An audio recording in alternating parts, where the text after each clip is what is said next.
আমি তোমাকে সৃষ্টি করেছি আমার প্রেমের জন্য, আমি তোমাকে সৃষ্টি করেছি আমার প্রেমের জন্য। আমি তোমার মধ্যে অবস্থান করছি, তোমার শাহরগের থেকেও নিকটে অবস্থান করছি, তুমি আমাকেই অন্বেষণ করো এবং আমাকেই ডাকতে থাকো। তোমাকে কোথায় রাখবো, কি করব, সেটা তো আমার ব্যাপার।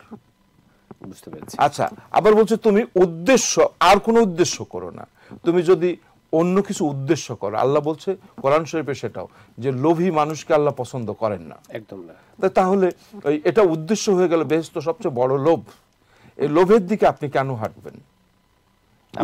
আপনি ঈশ্বর, আপনার মধ্যে, আপনার মধ্যে আমি আছি, আমার মধ্যে যে ঈশ্বর আছে সেটা তার রূপ আমার মতোই, তাই আমার যত্ন নিলেই আর তুমি তোমাকে এমন ভাবে তৈরি করো যেন তোমাকে নিয়ে তোমার 5 কুল অহংকার করে। একটা হলো মাতাকুল, পিতাকুল, গুরুকুল, লোককুল এবং সমাজ সার্বিক। সবাই যেন অহংকার করে, সেজন্য বলে এটা আমার গ্রামের ছেলে, সেজন্য বলে এটা আমার ছেলে, সেজন্য বলে আমার গোত্রের ছেলে, সবার অহংকার। বাট তুমি যেন কখনো অহংকার করো না, তাহলে এই শক্তিগুলো তোমার কাছ থেকে দূরে সরে যাবে। আচ্ছা।